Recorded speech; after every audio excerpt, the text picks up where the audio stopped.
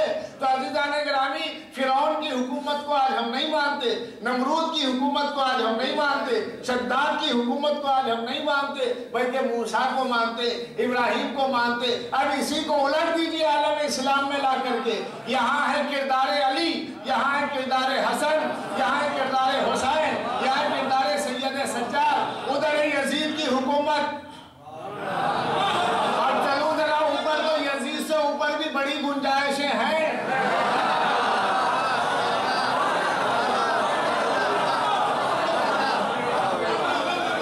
ادھر ہے کردار معصوم کا تسلسل، کردار امامت کا سلسلہ، کردار نبوت کا سلسلہ، کردار عصمت کا سلسلہ، مظلومیت کے کریکٹر کا سلسلہ، صبر کے کریکٹر کا سلسلہ. ادھر ہے ظلم کی حکومت، ادھر ہے جبر کی حکومت، ادھر ہے قہر کی حکومت. تو عزیزان گرامی، ادھر ہے حسینی کردار، ادھر ہے علوی کردار، اور وہاں ہے حکومتیں. اب حکومتیں نہیں رہی. آج حکومت کسی کی نہیں ہے، نہ عبد الملک کی حکومت ہے، نہ یزید کی حکومت ہے، نہ یزید کے باپ کی حکومت ہے. آج حکومت کسی کی نہیں ہے، مگر دنیا کلمہ کس کا پڑھتی ہے؟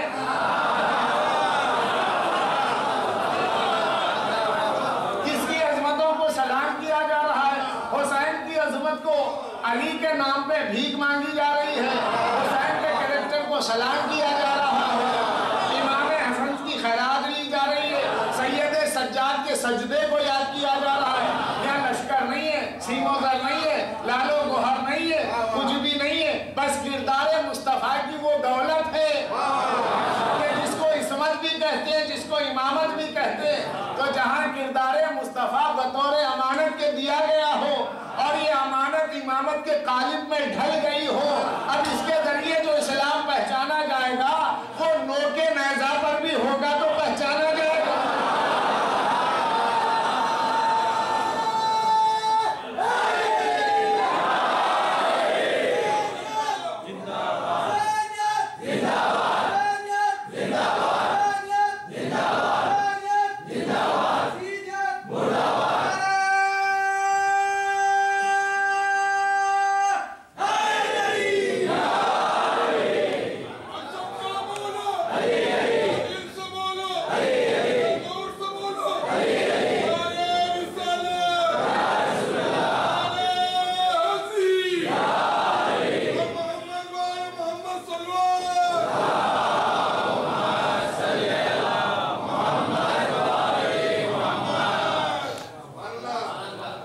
کے ذریعے آج اسلام پہچانا جا رہا ہے. خلافت والا اسلام نہیں ہے. آج جو اسلام زندہ ہے وہ امامت والا ہے. اب اسلام 73 میں کس کے پاس ہے؟ فیصلہ کیجئے. خلافت والے ختم ہو گئے، امامت والا زندہ ہے. اب جو وہ زندہ ہے تو عزیزان گرامی اس کے کرم سے ہم زندہ ہیں. اب یتیم تھوڑا ہی ہے. باپ کے مرنے سے یتیم نہیں ہوتے، امام کے سر پہ نہ ہونے سے یتیم.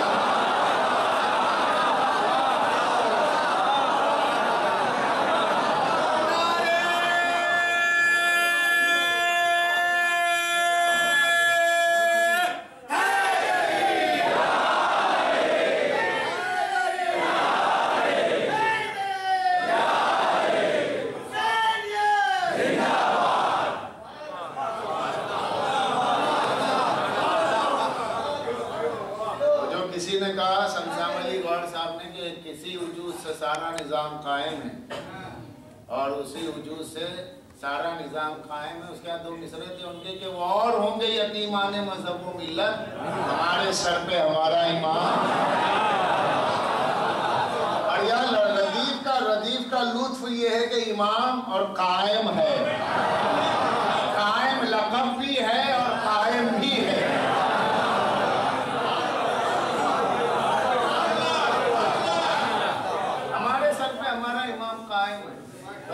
گرامی اب جس کا اب اسلام کس کے پاس ہے کس کے پاس نہیں، آسان چیز یہ ہے کہ جہاں حکومتوں سے اسلام پہچانا گیا، نہ وہ حکومتیں رہی نہ حکومت کرنے والے رہے، لیکن جہاں اسلام کردار سے پہچانا گیا، یعنی امامت سے پہچانا گیا، یعنی صبر سے پہچانا گیا، یعنی اثار سے پہچانا گیا، یعنی تقوی سے پہچانا گیا، وہاں پر امامت زندہ ہے، امام بھی زندہ ہے، تو جس کا امام زندہ ہے اس کا دین زندہ ہے۔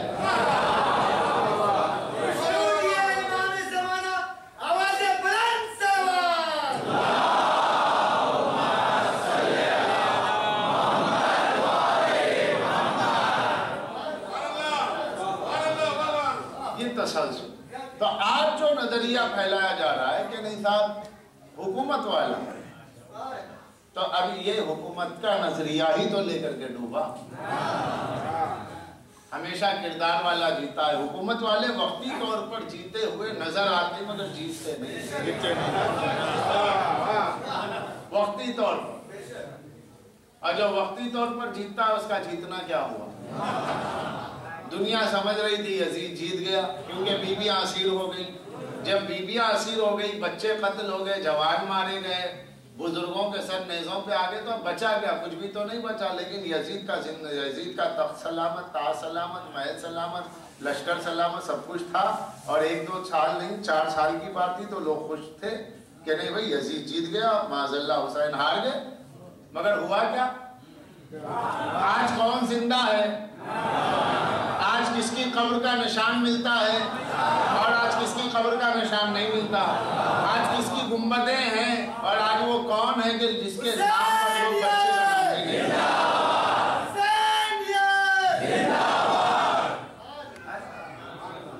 آج وہ بھی کہ جو یزید کی ہمنوائی کرتے ہیں، کوئی ایک گھر تو بتا دیجئے کہ جس گھر میں کہیں یزید کا نام دکھاؤ، کسی بچے کا نام ہے، بچے کا تو دور کی بات ہے، لوگ کتے کا نام بھی نہیں رکھتے۔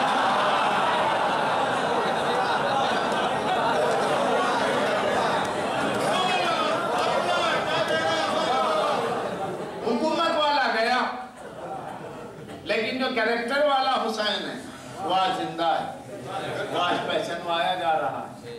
تو عزیزان گرامی، اب یہ ہے کہ بھائی یزید جب جیتا، ایک فکر یہ بھی رہی کہ کیا ملا حسین کو، یزید جیت گیا، مگر آج فکر کر کے بتا دیجیے کون زندہ ہے اور کون مردہ ہے، فیصلہ ہو جائے گا۔ تو اسلام کردار کے ذریعے پہچانا ہے، تو حکومتوں کے ذریعے نہیں۔ اب جہاں بھی اسلام بدنام ہوا ہے کہ صاحب ہندوستان پہ حملے ہوئے اسلام کے کھاتے میں،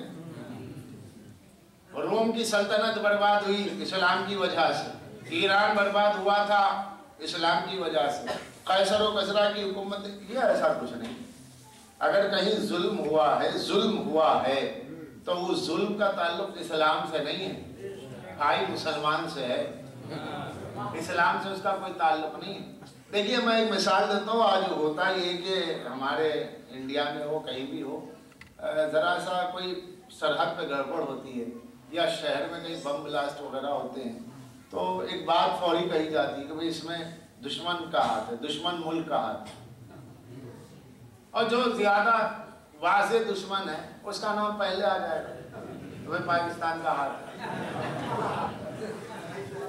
آ ہی جائے گا نا پاکستان کا ہاتھ ہے، یا چائنا سے ہوگی بات آگے بڑھ گئی تو چائنا کا ہاتھ ہے، تو جو دشمن کنٹری اس کا نام لیا جاتا ہے، لیکن ثبوت کیا ہے؟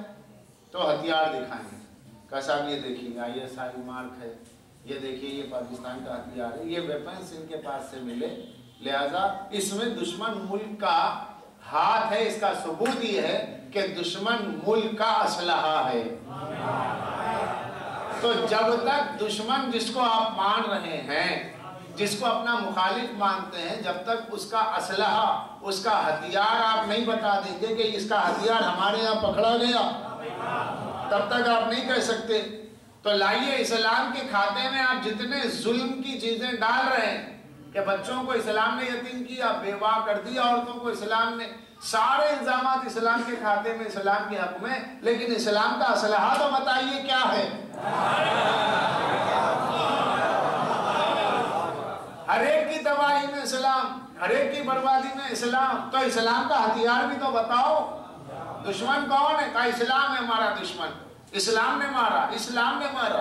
تو بھی اسلام کا ہتھیار بھی تو بتائیے. یا ادھر والا بتائے یا ادھر والا بتائے، بتا دیے اسلام کا ہتھیار کیا ہے تو بتائے. یہ اللہ کو علم میں تھا کہ آنے والے دور میں اسلام کو بدنام کیا جائے گا، تو پروردگار عالم نے اسلام کا اسلحہ بھیجا. کہاں بھیجا؟ جنگ احد میں بھیجا.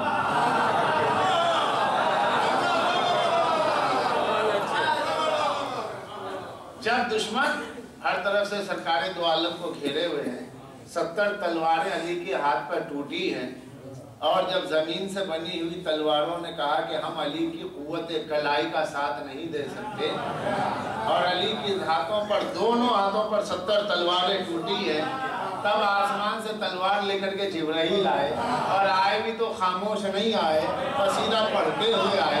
لا فتح الا علی، لا سیف الا ذوالفقار.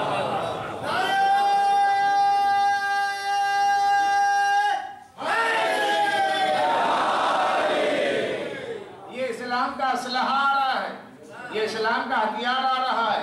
عزیزان گرامی، اچھا بھیجنا ہی ہوتا تو پروردگار کئی ہزار، کئی لاکھ، کئی کروڑ فرشتے کسی بھی فرشتے کے ذریعے بھیج دیتا. جبریل کے ذریعے کیوں؟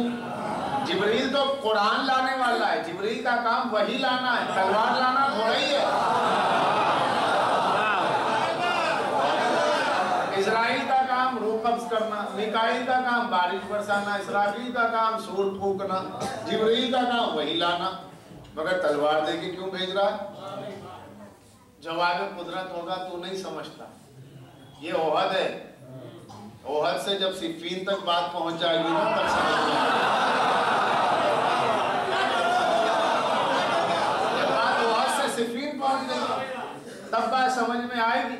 اس لیے کہ اگر میں ایسے فرشتے کے ذریعے بھیجتا جس کا نام مشہور نہیں ہے تو لوگ کہتے ہیں اس نام کا فرشتہ ہے ہی نہیں. جھوٹی روایت، اس نام کا فرشتہ ہی نہیں ہے، اس لیے جبریل کے ذریعے بھیج رہا ہوں جس کا نام قرآن میں ہے.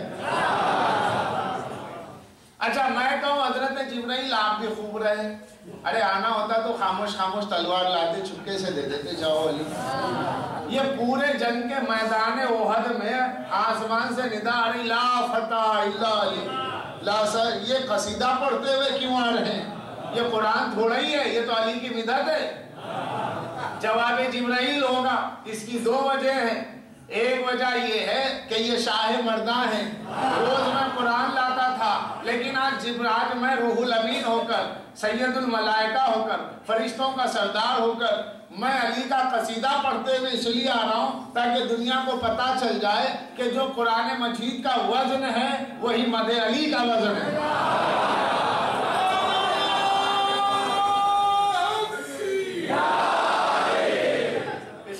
قرآن میں بھی علی کی تعریف ہے. آیت نما علی کے لیے، آیت تطہیر علی کے لیے، آیت انفاق علی کے لیے، آیت مباہلہ علی کے لیے، سورہ دہر علی کے لیے، اور سیوطی کی زبان میں 300 آیتیں علی کے لیے. تو جب قرآن میں علی کی شان میں آیتیں ہیں تو اگر میں قرآن کا لانے والا، میں اگر علی کا قصیدہ نہ پڑھوں تو کون پڑھے گا؟ تو لا فتح الا علی، لا سیف الا ذوالفقار. مصرع بھی بڑا عجیب ہے، ایسا لگ رہا ہے جیسے کلمہ توحید پڑھایا جا رہا ہے. لا الہ لا فتح الا علی.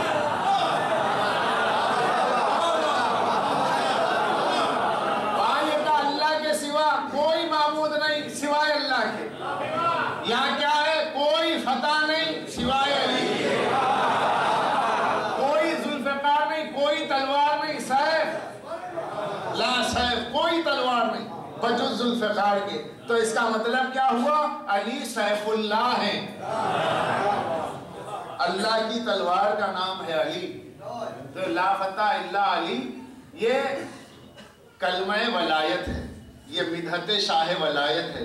جو کلمہ توحید کا انداز ہے وہی شاہ ولایت کی مدحت کے مصرے کا انداز، برابر کے مصرے لگ رہے ہیں. برابر کے مصرے معلوم ہوتے ہیں. لا الہ الا اللہ جو پڑھایا گیا کہ وہ لا الہ الا اللہ جس کے ذریعے بچے گا یہ ہے لا فتح الا اللہ. ابھی آ گئی تلوار, ادھر تلوار آئی, ادھر علی نے دشمنوں کو آخر تک مارتے ہوئے فنار کر دیا. جبریل نے قصیدہ پڑھ دیا, رسول نے نص کر دی کہ یا علی انتا صفدر, تو صفدر ہے, صفوں کو الٹ دینے والا ہے. اور ادھر منافقین کے دل جلے. اب سوچتے سوچتے یہاں پر آئے لوگ کہ بھئی یہ کیا ہے. روایت تو ہے حضرت شیخ عبداللہ محدث دہلوی نے مدارج النبوت کے 2 والیوم جلد دوم میں اسے لکھا ہے. اتنا بڑا محدث, ہندوستان کے پہلے محدث ہیں شیخ عبداللہ محدث دہلوی, اور انہوں نے اس روایت کو لکھا ہے اختر شاہ جہاں پوری کے اردو ٹرانسلیشن میں. ٹھیک ہے, مگر اب اس کو روایت کو تھوڑا عقل پہ دیکھنا چاہیے. عقل پہ اگر معیار پہ آتی ہے تو صحیح ہے, ورنہ نہیں. درایت کہ کیا بھائی درایت کیا کہتی؟ نہیں, ہماری عقل یہ کہتی ہے کہ لوہا زمین سے نکلتا ہے, آسمان سے نہیں آتا. لہذا آسمان سے لوہے کا آنے کا مطلب کیا ہے؟ کیا اللہ نے وہاں کوئی لوہے کا کارخانہ کھول رکھا ہے؟ لہذا یہ بات عقل میں نہیں آتی. ہاں چونکہ علی کی بات ہے نا, عقل میں کہاں سے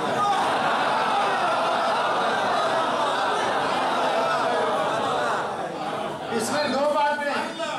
علی کی ذات اتنی بلند ہے کہ وہ عقلوں میں آ نہیں سکتی.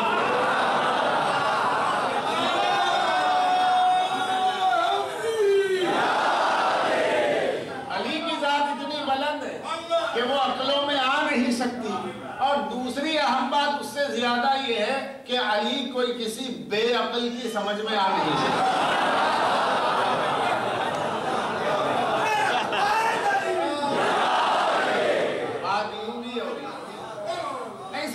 بات سیدھا سیدھا جواب دیجئے نا, آپ تو جذباتی کر رہے ہیں مجمع میں, آپ تو خالی جذبات اٹھا رہے ہیں.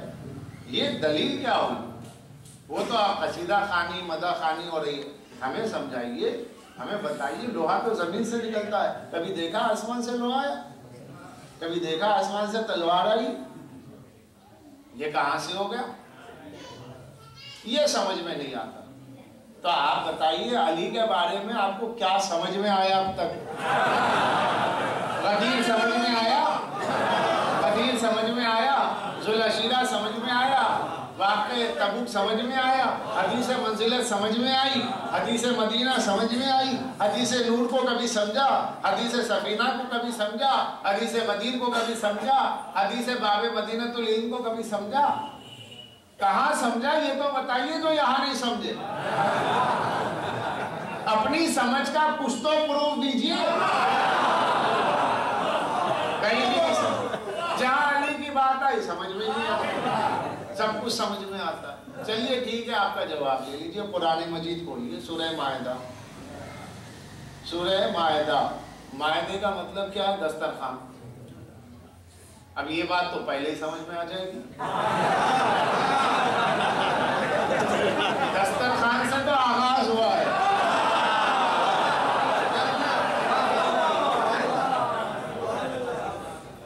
علی کے ذوالفقار کے صدقے میں, علی کی ذوالفقار کے صدقے میں, علی کے دم سے مال غنیمت کھا کھا کے لوگ اتنے بڑے غنی ہو گئے, اتنے امیر ہو گئے کیا جناب امیر کو سمجھ نہیں پا رہے. تو صاحب یہ بتائیے کیسے؟ پڑھیے سورہ مائدہ. سورہ مائدہ کی آخری آیت, 7واں پارہ, آخری آیت. غلط ہو تو کسی حافظ صاحب سے پوچھ لیجیے, وہ بتا دیں. آیت ربنا انزل علینا مائدۃ من السماء تکون لنا عیدا لاولنا وآخرنا. حضرت عیسیٰ دعا فرماتے, ربنا, اے ہمارے پالن ہار, اے ہماری پرورش کرنے والے, انزل علینا, ہم پر نازل فرما, مائدۃ من السماء, آسمان سے ایک ڈش بھیج دے, دسترخوان, آسمان سے دسترخوان بھیج دے. کیوں؟ عیدا لاولنا وآخرنا من السماء مائدۃ تکون لنا, تاکہ یہ ہمارے لیے بن جائے عید, خوشی, ہمارے اولین کی بھی خوشی، ہمارے آخرین کی بھی خوشی۔ تو حضرت عیسیٰ فرماتے ہیں پالنے والے اگر تو آسمان سے دسترخوان بھیج دے گا تو یہ میری امت کے اگلے اور پچھلوں کے لیے عید کا دن ہو جائے گا۔ ادھر حضرت عیسیٰ نے دعا فرمائی، ادھر آسمان سے آیا دسترخوان۔ اب جو آسمان سے دسترخوان آیا تو عزیزان گرامی حضرت عیسیٰ نے حوارین کو بلایا، اپنے مددگاروں کو بلایا، بلا کر کے کہا دیکھو یہ آسمان سے دسترخوان آیا ہے، کھاؤ۔ اب علامہ ابن کثیر ہوں یا کوئی ہو، جمال پور ہے ابن کثیر پہ زور دیا تھا۔ تو عزیزان گرامی بڑے بڑے مفسرین نے لکھا کہ جب آسمان سے دسترخوان آیا، انصار کھائے، کون؟ حضرت عیسیٰ کے مددگار کھائے، تو یہ جو آسمان سے دسترخوان آیا کہ نہیں آیا؟ کہا کہ صاحب آیا۔ تو اب پڑھیے پھر قرآن۔ حضرت موسیٰ نے دعا فرمائی، حضرت موسیٰ کی امت کے لیے آسمان سے من و سلوہ آیا کہ نہیں آیا؟ بھنے بھنائے پرندے۔ یہودیوں کو اللہ نے چکن 65 بھیجا آسمان سے۔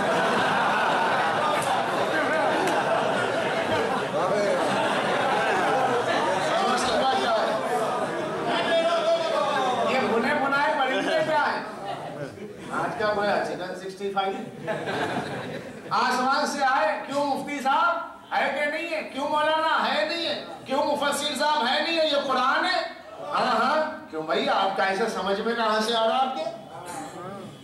ارے کیا بات، اس میں کیا بات ہو گئی؟ ارے ہم نے کہا آسمان سے ذوالفقار آئی علی کے لیے، تو آپ نے کہا کہ اللہ نے وہاں لوہے کا کارخانہ کھولا، تو اب آپ یہ قرآن پڑھ کے بتائیے کہ اللہ نے وہاں کوئی باورچی خانہ کھولا۔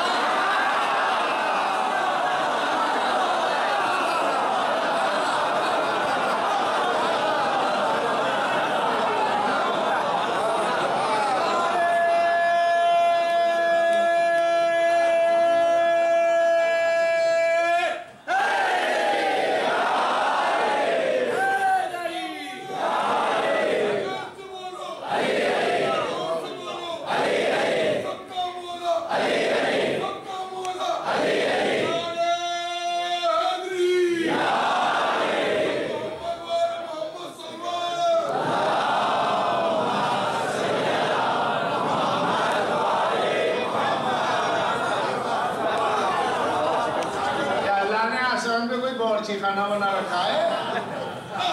بتائیے کیا ہے مسئلہ؟ نہیں صاحب وہ تو قرآن ہے، ماننا پڑے گا۔ عقل میں آتی ہے بات؟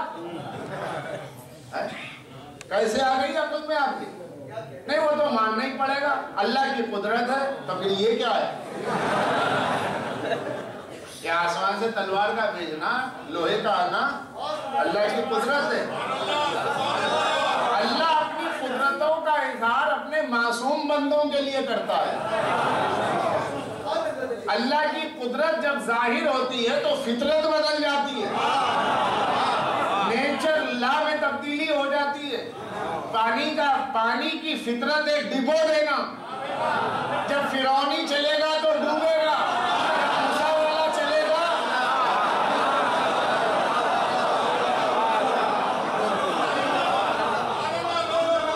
موسیٰ کے لیے دریائے نیل زمین کی طرح ہو گیا خشک، مگر فرعون والا ڈوبا، موسیٰ والا بچا۔ لفظوں کو بدل دوں، حکومت والا ڈوبا، کردار والا بچا۔ اب ایسے ہی قیامت کے دن پولیس رات کا دیکھنا، خلافت والا نیچے، امامت والا اوپر۔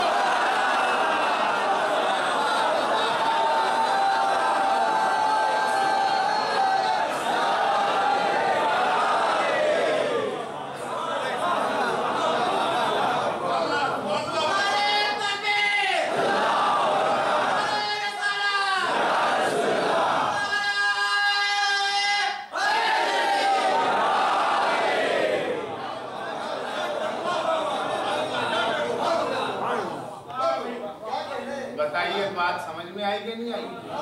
تو یہ ذوالفقار کیا ہے؟ اسلامی ہتھیار ہے، اسلامی اسلحہ ہے۔ اس کا لائسنس کس نے بنایا؟ مصطفیٰ نے بنوایا، مہر اللہ نے لگائی، اور جس نے لا کے دیا اس کو جبریل کہتے ہیں۔ اور یہ چلتا ہے معصوم کے ہاتھ سے، تلوار چلتی ہے ذوالفقار معصوم کے ہاتھ سے۔ یہ اسلحہ چلانے کے لیے بھی اللہ کی جانب سے ٹرینڈ سپاہی ہے، وہ نمائندہ ہے اسلام کا۔ اب عزیزان گرامی پہچان بن گئی، احد سے لے کر کے حنین تک ذوالفقار، اب ادھر رسول کی آنکھیں بند، ادھر ذوالفقار نیام میں، پھر ایک مرتبہ ذوالفقار پھر باہر۔ لوگوں نے کہا اب علی میں دم خم نہیں رہا، اب یہ خیبر والے علی تھے، خیبر کی بات گئی، خندق کی بات گئی، حنین کی بات گئی، اس لیے کہ علی جو خاموش ہے بات رسول، تلوار نہیں چلاتے، اب بازوؤں میں دم نہیں ہے۔ ارے نہیں صاحب، وہ رسول نے صبر کے لیے کہا ہے، صبر والی باتیں رہنے دیجئے، اب وہ دم نہیں تھا۔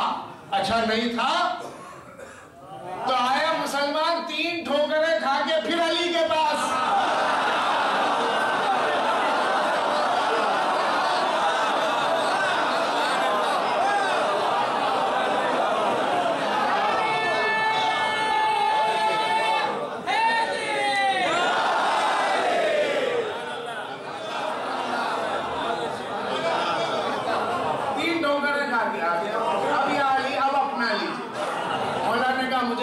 ضرورت نہیں ہے، چلے جاؤ یا علی، میدان قیامت میں ہم آپ کا دامن تھام لیں گے۔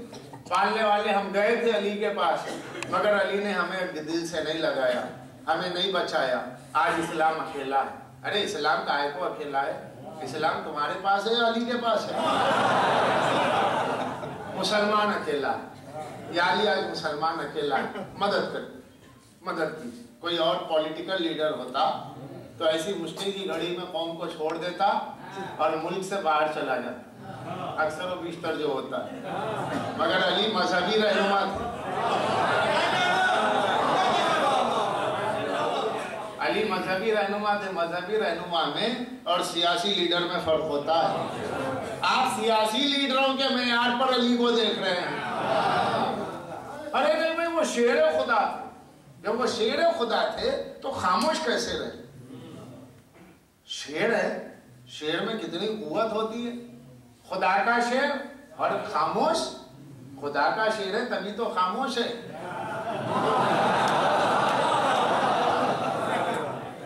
جنگل کا شیر نہیں ہے، جنگل کا شیر درندہ ہوتا ہے، خدا کا شیر ہے، اسے خدا نے اپنے حقوق کی نگرانی کے لیے رکھا ہے۔ اب علی میں وہ دم خم نہیں ہے، دیکھ لیا بس خاموش ہے، خاموش۔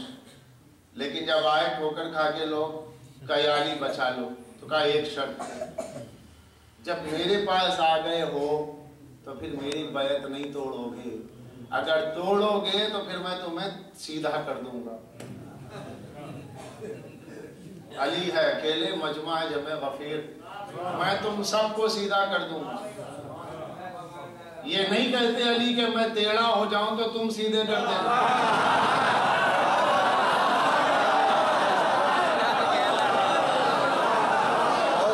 یاد ہے نا باتیں آپ؟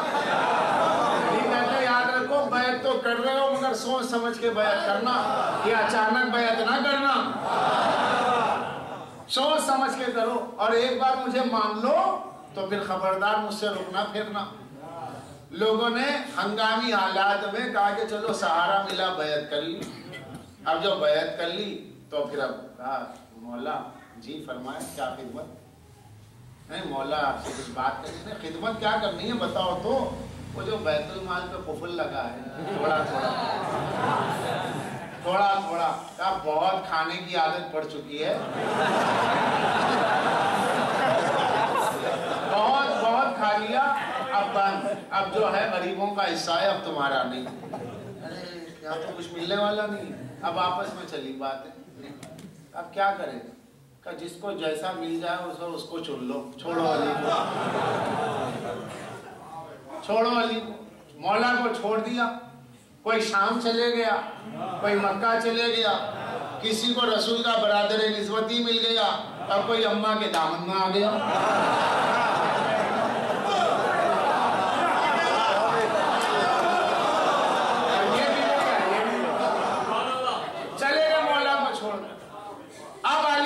تھا، علی نے خبردار کیا تم نے بیعت کی ہے، وعدہ نبھاؤ. اب نئے نئے ہیلے کہ نہیں وہ جو قتل ہو گیا پہلے آپ قاتلوں کو پکڑیے، کہا تم جب ساتھ ملو گے میرے تبھی تو کام ہوگا. ابھی بیعت صبح ہوئی اور شام میرے مقابل میں کھڑے ہو گئے، کہا کہ نہیں نہیں ہم آپ کی بیعت توڑتے. علی نے کہا ٹھیک ہے اگر تم بیعت توڑتے ہو تو میں تمہاری گردنوں کو توڑ دوں گا. اب یہ کہہ کے علی نے تلوار کو بے نیام کیا. اب جو بے نیام کیا میدان میں آئے، چاہے جمل کا میدان ہو، صفین کا میدان ہو، نہروان کا میدان ہو، آستین کو ویسے ہی الٹا جیسے در خیبر کو اٹھانے سے پہلے الٹا تھا، تلوار کو ویسے ہی کھینچا جس طریقے سے احد میں کھینچا تھا. عزیزان گرامی کارڈ بھی وہی تھی، ڈھال بھی وہی تھی، حملہ بھی ویسا تھا، دفاع بھی ویسا تھا، جسموں کی تقسیم بھی ویسا ہی تھی. اب جو لوگوں نے کہا رہے نہیں نہیں ایسا کچھ بھی نہیں ہے، آج وہی خیبر والا دم نظر آ رہا ہے، احد والا دم نظر آ رہا ہے.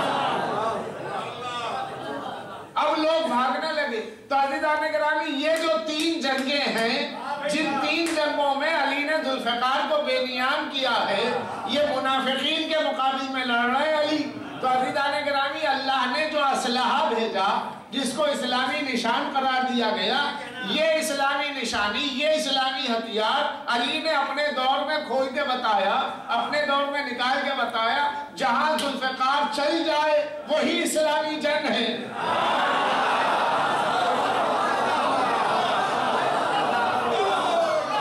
وہی اسلامی جنگ ہے. اب کوئی کسی کو کہیں بھی فتح کر لے، فتح کرنا اور ہے، اسلامی جنگ اور ہے. اب اس کے بعد میں کربلا میں ہے ذوالفقار. اب داد کربلا کہیں ذوالفقار نہیں ہے، اب ذوالفقار وہاں ہے. نیام ولی عصر میں ہے، ایسا ہی ہے جیسے قرآن غلاف میں، ایسا ہی ہے جیسے کعبہ غلاف میں، ویسا ہی ہے ذوالفقار آج نیام میں امام کے پاس. اب جو سرکار آگے لڑیں گے پھر ہوگی اسلامی جنگ. اس سے پہلے جو کچھ کی ہوئی وہ مسلم جنگ ہے، اسلامی جنگ نہیں ہے. کیونکہ احد کا ہتھیار نہیں ہے، لافتائی شان والا نہیں ہے، ذوالفقار نہیں ہے. اور جس جنگ میں ذوالفقار نہ ہو، نزول ذوالفقار کے بعد جہاں ذوالفقار نہ پائی جائے وہ اسلامی جنگ نہیں کہلائی جا سکتی. اب چاہے دنیا اپنے اپنے کتنے علاقے فتح کر کے سائن بورڈ اسلام کا لگا لے، مگر اس سائن بورڈ کے نیچے جو اسلامی ہتھیار کا مونوگرام ہے وہ ہے ذوالفقار حیدری. اگر یہ ہے تو سمجھئے یہ اسلحہ بھی اسلامی، ہتھیار بھی اسلامی. تو بتائیے جہاں ذوالفقار نہیں ہے وہاں آپ کو ظلم نظر آئے گا، لیکن جہاں ذوالفقار ہے وہاں ظلم بتائیے.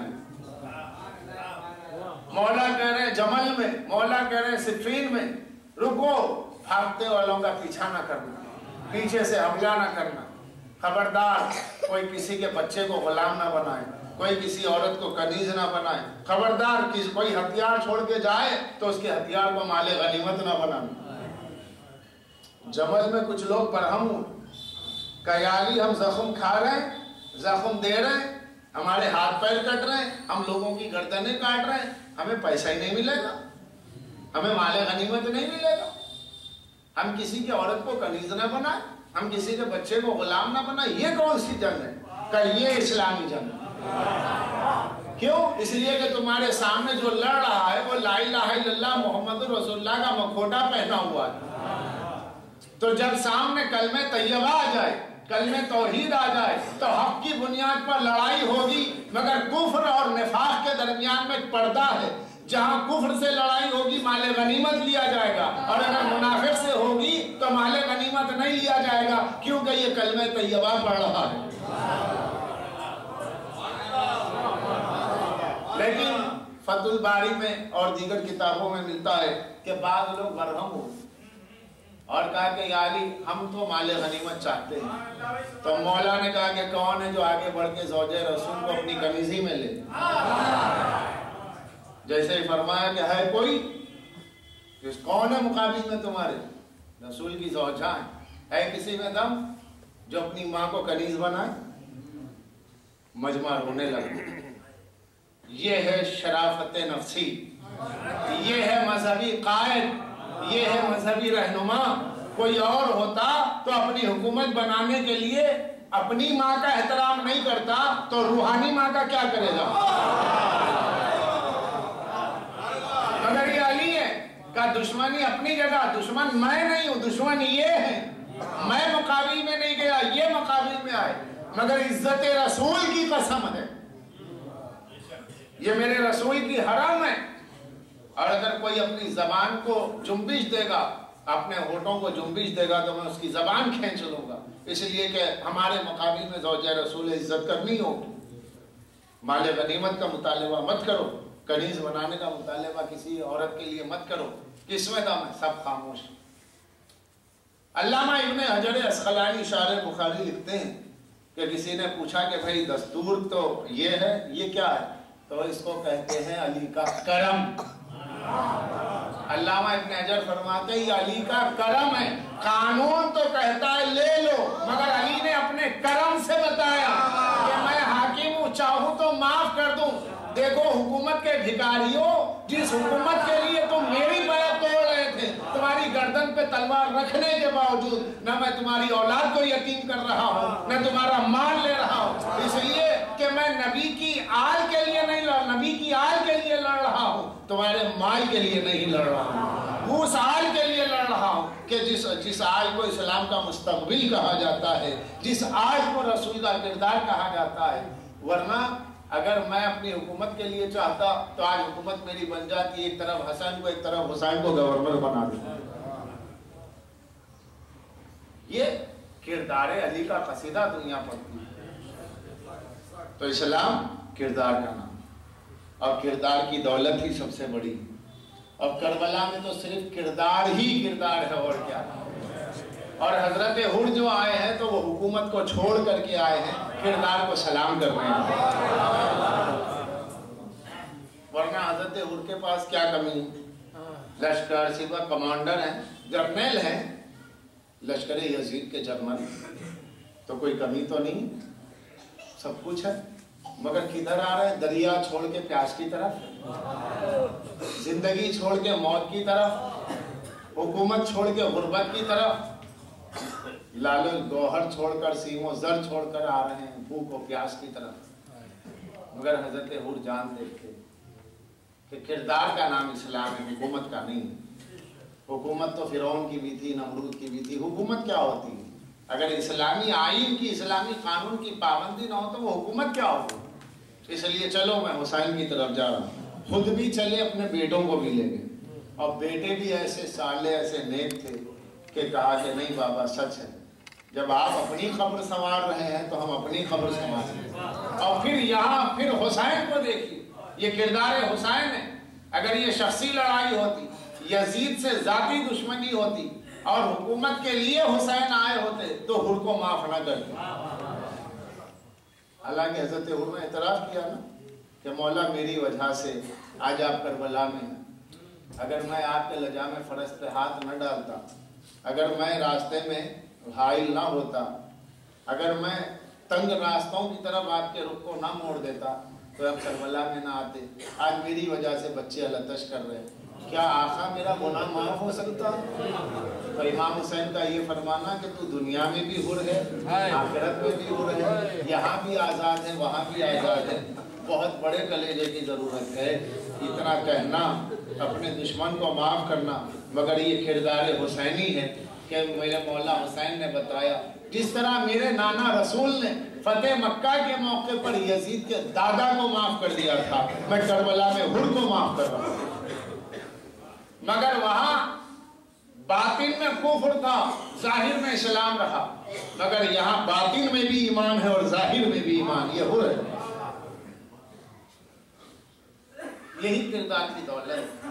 سید سجاد کے پاس کیا ہے؟ یہی کردار کی دولت. اور آج جو آنسو بہا رہے ہیں آپ، اس پر نہیں بہا رہے ہیں کہ ہائے حسین کو حکومت نہ ملی. اس پر تھوڑی رو رہے ہیں آپ کہ ہائے میرے مولا کو حکومت نہ ملی. اس پر ہو رہے ہیں کہ ہائے ایسا کردار رکھنے والا حسین، اس کے ساتھ ظالموں نے یہ سلوک کیا کہ اسلامی احکامات کہتے ہیں جب کوئی مر جائے تو اس کے گھر والوں کا احترام کرو، اس کے گھر والوں کو تعزیت ادا کرو، مگر 700 کرسی نشینوں کے درمیان میں شہزادی کو بلانا یہ ندائی کے عالم میں گرامی کوئی آسان بات نہیں۔ یہ وہ مسائل ہے کہ تصور سے دل کام جاتا ہے۔ آج کے اتنے ماڈرن زمانے میں کہ ہم قیامت کے بہت قریب ہیں، پھر بھی پردے کا لحاظ ہے، اور جس خاندان میں پردہ ہے، جس خاندان میں پردہ باقی ہے، اس خاندان کی کوئی عورت اگر بے پردہ ہو جائے تو دنیا حیرت کرے۔ اب جس خاندان سے پردہ چلا ہے، جس کی ماں کا جنازہ رات کے اندھیرے میں اٹھا ہے، وہ صاحب تطہیر بی بی، وہ معصومہ صغرا، وہ ثانیہ زہرا بی بی جب یزید کے دربار میں داخلہ ہو رہا ہے تو آپ اندازہ کر سکتے ہیں دل کی کیفیت کا کہ کس عالم میں گئی ہوگی۔ میں پورا واقعہ پڑھ نہیں سکتا، وقت کی تمام ہو رہا، بس 2-4 جملے سن لیجیے۔ میں نے اپنے اساتذہ سے سنا کہ ابراہیم زنجانی، آیت اللہ ابراہیم زنجانی بہت مشہور شخصیت ہے، صاحب عقائد الاسلام، یہ جب زیارت شام کے لیے گئے تو ان کے لیے لکھا ہے کہ باب الداخل، باب الساعات، جہاں بیویوں کو 3 دن کے لیے ٹھہرایا گیا تھا، زیر سما چھت نہیں تھی، آج بھی وہ باب الساعات بنا ہوا ہے۔ آپ شام کی زیارت میں جو حضرات جا رہے ہیں دیکھیں گے، اور جو جا چکے ہیں وہ دیکھ چکے ہیں کہ آج بھی وہ نشان باقی ہے۔ تو ابراہیم زنجانی وہاں سے جب دربار میں داخل ہوئے تو داخل ہوتے ہوتے 3 بار بے ہوش ہوئے، 3 مرتبہ بے ہوش ہو گئے، واقعی بے ہوش ہو گئے، اتنا گریہ کیا بے ہوش۔ سید ابراہیم زنجانی شاگردوں نے پوچھا آیت اللہ سے کہ آقا ایسا کون سا آپ کو واقعہ یاد آ گیا، بیان کر دیجئے تاکہ ہم بھی روئیں، ہم تو آپ کے رونے کو دیکھ کے رو رہے ہیں، اور یہ مقام ہے بھی رونے کا کہ بیویاں یہاں بے پردہ رہی، مگر یہ تو بتا دیجیے آپ کو یاد کیا آیا؟ کچھ بھی نہیں۔ یہاں کیا یاد آنا؟ یہاں تو کچھ بھی یاد نہیں آتا، یہ جگہ ہی مر جانے کے لیے کافی۔